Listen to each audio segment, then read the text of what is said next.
Hi, Elena with Pilates ER and Stretch ER. Today we're going to be talking about Pilates teacher responsibilities. So, number one, you're going to be teaching Pilates classes. Know that. When it comes to teaching Pilates classes, you could teach privates, duets, you could teach small classes or even large classes, especially if you're in a group setting like a gym, where you could have 30 people in a mat class. So be ready for your load, however your load's gonna be. I would say when it comes to being a Pilates teacher, throw yourself in the fire and really try hard to find that level to be able to communicate to a group of people, however big that group may be. Sometimes you'll notice that some small settings might be more challenging than bigger settings, and bigger settings are more challenging than smaller settings. I think it's going to all depend on the setting and the people that are in that setting, because sometimes we can't help ourselves. We start to ride on the energy next to us, and it could be just a couple people that are really throwing you off. So learning to be able to deal with those types of people and to have whatever you need to do to get those people on board so it doesn't throw off the whole class. So teaching Pilates classes would definitely be one of the number one responsibilities. Number two responsibility, in my opinion, is going to be breathing. You need to teach people how to breathe with a proper movement, proper breath with proper movement.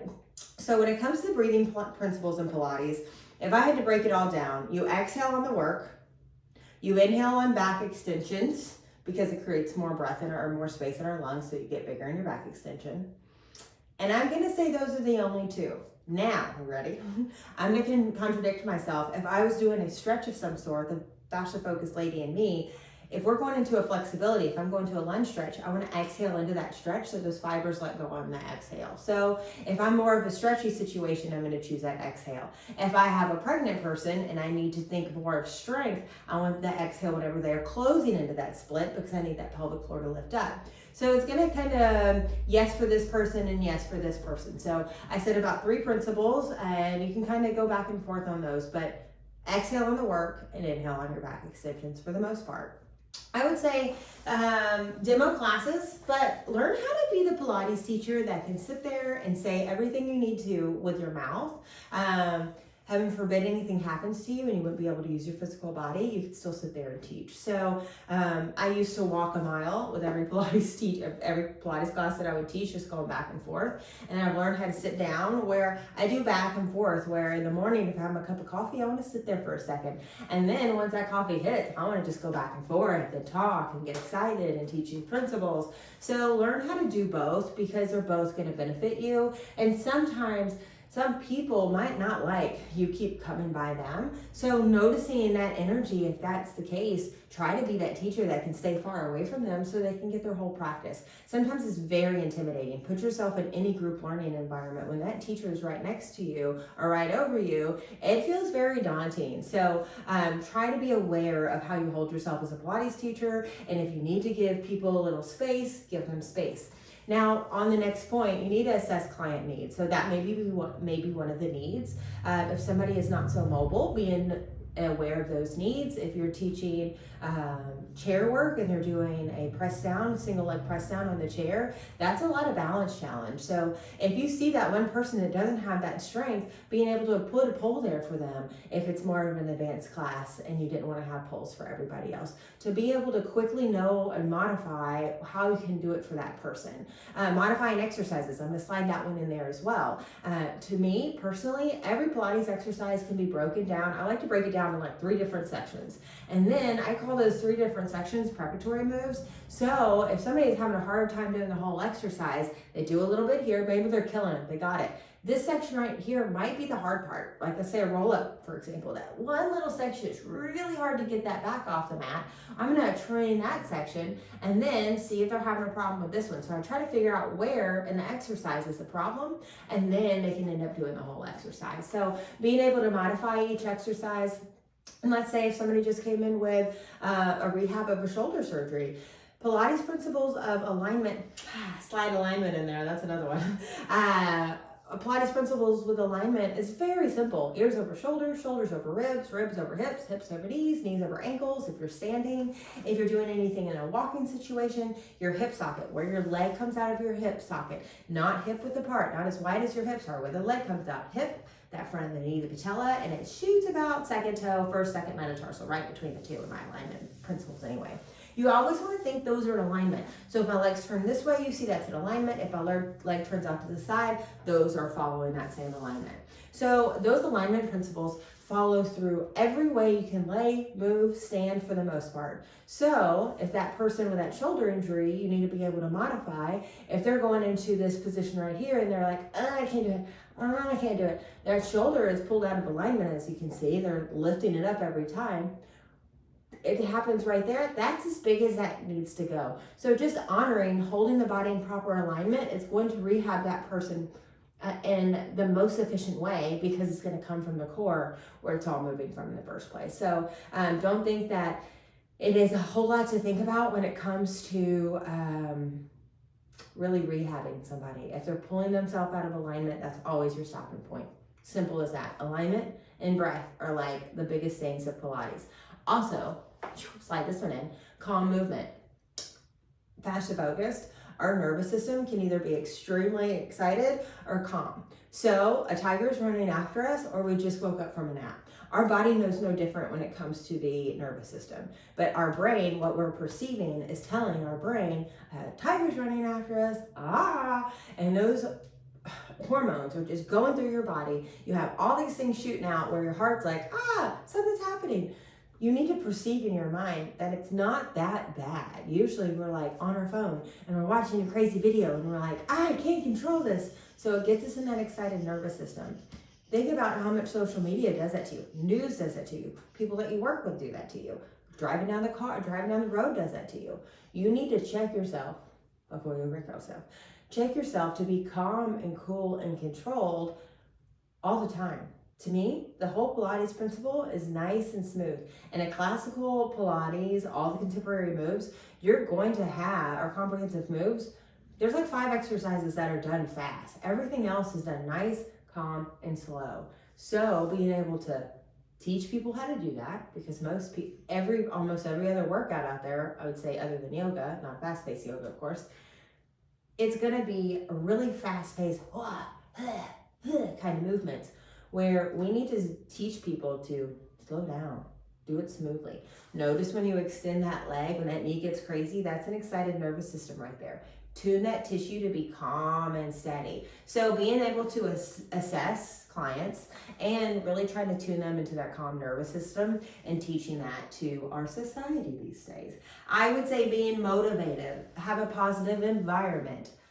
Always, of course, that's definitely a big responsibility. Another one, social media and marketing yourself. Whether you're working for yourself or you're working for another studio, you must go and promote yourself. People don't know who you are. It is like 2023, people. That's necessary.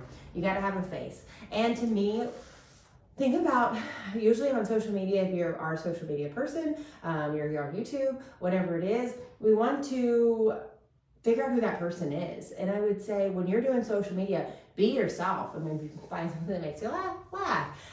But truly be yourself, because that's what's going to attract people. So market and be you. So be you, but be you, of course, act out of be kind and be loving. And especially when it comes to teaching people, we are pushing people out of their comfort zone. If you push anybody out of their comfort zone, it is a nerve-wracking situation. And I would say if you're being a very good Pilates teacher, that's what you're doing every time you teach. You should be able to assess them and push them and say, hey, last time you were here, I want to push you a little further here this time. So, or this is your issue, this is your thing. Let's try to be aware of that. Let's push this through. Because you're doing that, sometimes you rub the edges on them, and I would say you kind of aggravate them a little bit. Don't take that personal. I'm going to say it's a good thing. Where, not saying that they're aggravated, but being that, assess that, okay, you really bring your shoulder up all the time there. Put your shoulder down. It's an ego thing where they can't close their arms, where they used to close their arms all the time in hug a tree, but I can't anymore because you're telling me to stop right here because my shoulder keeps lifting up. You're welcome. You need to find this release right here. You need this tension to let go. So really trying to highlight what their body needs and find that thick skin of your own body where it doesn't get to you. You need to be loud. You need to articulate. You don't need to leave anybody behind. Lots of people are very different in a learning curve, period. When you're teaching them anything, Our job is to see how that person can learn efficiently and be able to cue that person. If I have somebody that doesn't understand sit up straight and they like to hear stand tall, trust me, I remember that. I will tell them to stand tall every time, because if that's going to be easier to say, and then it gets them to get there anyway, so I can move on to the next point or get the person over here to start learning whatever I'm trying to get, that's going to be more efficient. Put your ego to the side and learn that everybody is teaching in a different way or learning in a different way, and it's our job to be able to be efficient with that. I would say when it comes to a class setting, be very aware of making the class all about the whole class. Don't let one person take the attention the whole time. Make sure if you need to teach them a certain point, know how to teach them that and keep the class going. Or let's say you need to teach them, hey, their headrest needs to be up. There's that kind of I like to teach the headrest down. I like alignment all the way throughout, ears over shoulders, shoulders over the ribs. That should focus in me. So most of the moves I teach on the reformer is going to have a flat headrest, is opposing classical a little bit with that. So if you see somebody that needs to put their headrest up because they have a forward head in life and they need that support, and they're like sitting on a reformer and you're like teaching feet work, and you're like, everybody keep going, bend and straighten your legs as you slowly walk up to them. Everybody, as you're teaching to the whole class, you're looking down on them as a reformer, put your head up. Y'all keep going, you put their headrest, you need to keep your headrest up for a while. Being able to teach that one person and keep the whole class going at the same time, where you can go back and forth in conversation, and let's say if they're like, wait a minute, I need to talk to you about whatever. Keep bending and straightening your legs. Everybody keep going. Really trying to tune, answer whatever you need to answer real quick, and at the same time create that boundary of this class is for everybody. Whatever, answer that question, but then maybe after class, hey, is there anything I need to clear up for whatever you wanted to talk about? To me, you got to set the tone when it comes to teaching. So be very aware of the energy that comes to the room. My new Pilates teachers out there, especially if you're working in a studio where there's other teachers that have been teaching for a while, you got this. Stand tall, teach proudly, be loud, be articulate, fix people's alignment, please. That is number one job. You got this. Stand tall. I would say Pilates people buck you, especially if they've been practicing for a while and you're a new teacher coming in. Stand even taller.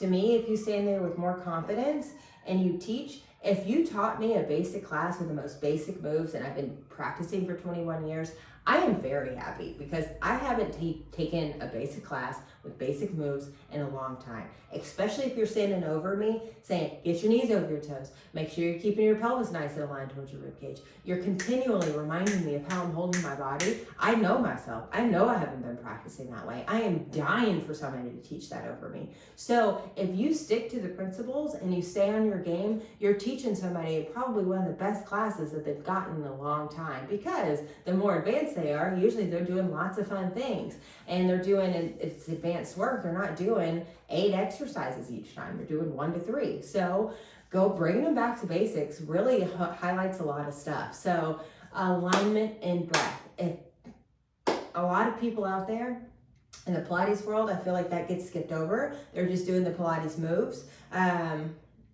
Get back to real Pilates. Find the alignment. Alignment is key. If you are not aligned, you are not aligned. Hear that. Not in just alignment in your body, alignment in other areas of your life. So really being able to hold yourself on your line. Okay, I'm almost done. Safety. I would say that goes, it's huge. If you notice if anybody has a balance challenge, have a pole before you do standing exercises. Be aware of anybody's hardware in their bodies. If anybody had any surgeries before any class, I usually will introduce myself to anybody I don't know, number one. Number two, I will say, is there anything you need to tell me about your body that I need to be aware of? If there's anything that anybody wants to work on, usually I want to hear that. Is there anything that anybody needs to rehab? I like to hear that. So what people need to work on and what they need to rehab, it's usually the same areas of your body. Don't worry about it. If you're working alignment, let's say if somebody is like, I want to rehab my knees have been bothering me. Okay, how would I rehab their knees? Alignment.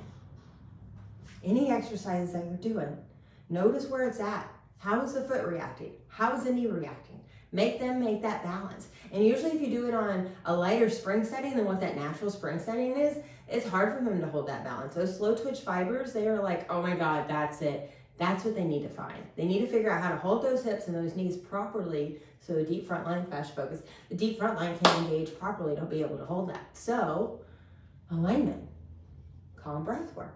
You calm the nervous system down where they're having an alignment issue, you're gonna pull it back together. This one little tissue, boom, right there could be excited nervous tissue. This could be calm tissue. This could be excited tissue. So every time I extend my leg when he's like, oh my God, something's gonna happen to me, I need to go in my head and go, it's cool, leg. It's cool, it's cool, it's cool, it's cool, it's cool, it's cool. And my knee's like, oh God, it is cool. It is cool. I don't need to freak out every time I go there. So really trying to find that. Client communication's huge. Make sure that you know how to communicate with people. Say what you need to say. Do it with love. Never cross anybody. Like I said, sometimes when you push people out of their comfort zone, they get a little aggravated. Don't take it personally. Really try hard to say exactly what you need to say. If you're standing your ground and teaching alignment, you're teaching your breath, you're doing everything out of love and you're being kind, you're doing the right thing. Another responsibility, if you have, depending on where you work in your environment, of course, but I would say making sure your people are signed into your classes, very important, because that's how the studio gets paid for classes. So always make sure that's happening. Don't think that's somebody else's responsibility. You're sitting there, you're in there with your people, so always being aware of that. Creating a workout plan. That's a big one. Try to do something different. If you notice that you're teaching the same exercises the same time, get out of your comfort zone. There's like 1,000 things out there for you to find other moves. Do something else. Honestly, do something that you're scared to do, something that you haven't taught before. Teach that. To me, I always try to challenge myself. Maybe if I'm teaching a reformer class, teach a whole class on a blue spring. Maybe if I'm teaching a reformer class again, it's a whole class about pelvic floor. Teaching a reformer class again, I'm gonna use an accessory the entire time. So try to figure out what moves that you normally do, but hey, how can I do it with this accessory this time? So try to be a little bit more fun in your teaching. I think I did a good amount of that. So there's your contraindications. Make sure that you're aware, like I said, with hardware. If you have somebody that's pregnant, don't lay them on their stomach. If you see a belly, I would say if somebody is post-surgery, be very aware. Make sure that's cleared with the doctor. We'll do another video on contraindications, but be aware of whatever contraindications that you have with your people. Pilates is one of the best things in the world for any of our rehab. Be patient, teachers out there. Always educate yourself. Please be on a path of continuing education. Don't ever think that you know it all. If you do, please sit your little ego down. Let us all grow together and keep learning together. I feel like we scratch the surface of our body and we're continually learning more and more about the body. Fascia Focus Me, I feel like we just are scratching the surface. So get ready for all the changes that are going to be happening, especially with where we're at as far as energy medicine and where we're going with this. We're tied right into it with alignment, y'all. If we aren't aligned, our energy bodies are not in alignment as well. So Pilates people, you're right there, and you can see it. Let me get on another point.